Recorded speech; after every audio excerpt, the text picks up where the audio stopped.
मुंबईचा राजा, चिंचपोकळीचा चिंतामणी, परेलचा राजा, काळा चौकीचा महागणपती, साकीनाक्याचा महाराजा, अशा सगळ्या गणपती बाप्पांच्या मूर्ती तुम्ही पण तुमच्या घरी बसवण्याचा प्लॅन करत असाल तर हा व्हिडिओ पूर्ण बघा। माझ्या समोर बघू शकता, समोरच आपला लालबागचा राजा बसतो आणि ह्या साईडला जर तुम्ही बघता तर चिंचपोकळी स्टेशन आहे आणि चिंचपोकळीच्या स्टेशनवर तुम्हाला ह्या साईडला येऊन तुम्हाला इकडे दिसूनच जाईल चिंतामणी गणेश संकुल। तर ह्याच्या तुम्हाला आतमध्ये जायचं आहे। जसंच तुम्ही आतमध्ये एंट्री करणार तर तुम्हाला दिसून जाईल माऊली आर्ट्स, त्याच्या आपल्याला आतमध्ये जायचं आहे। जसं तुम्ही आतमध्ये यायचं सगळ्यात पहिले तुम्हाला भेटेल साकीनाक्याचा महाराजा, परेलचा राजा, तेजुकाया आणि मुंबईचा राजा आणि आपला चिंतामणी आणि बाकीच्या पण अजून खूप साऱ्या मूर्ती आहेत, ते तुम्ही सॉन्ग वरती एन्जॉय करा।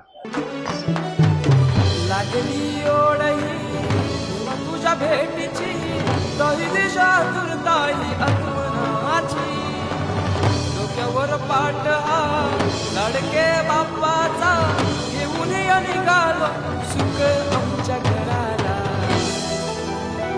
नमस्कार गाईज, आपल्यासोबत अनिकेत दादा। अनिकेत दादा, माझ्या चॅनलवरती तुमचं स्वागत आहे। दादा, मला फक्त एवढंच सांगा की तुमच्या मूर्तीचे वैशिष्ट्य काय आहे? प्रत्येक माणसाला वाटतं की आपल्या घरातही लालबागचा राजा असो, चिंचपोकळी चिंतामणी असो, परेलचा राजा असो, आपल्याकडे असे वेगवेगळ्या प्रकारे आपल्याकडे रॅप्लिका आले आहेत। सॉरी, आपल्याकडे जे गणपती आहेत ते कोणत्याही कारखान्यात तुम्हाला मिळणार नाही।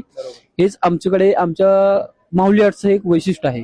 आणि दादा, जर कोणी आपल्या इकडून मूर्ती बुक करत असेल तर त्याची काय प्रोसेसिंग असेल आणि कसा तो आपल्याकडून मूर्ती बुक करू शकतो किंवा घेऊन जाऊ शकतो? आम्ही ऑनलाईन पद्धतीने पण करतो, पण तुम्ही समोरासमोर आलात तर अतिउत्तम, कारण तुम्हाला बघायला व्यवस्थित मिळेल, काय आणि काय नाही ते सरळ तुम्हाला मिळेल।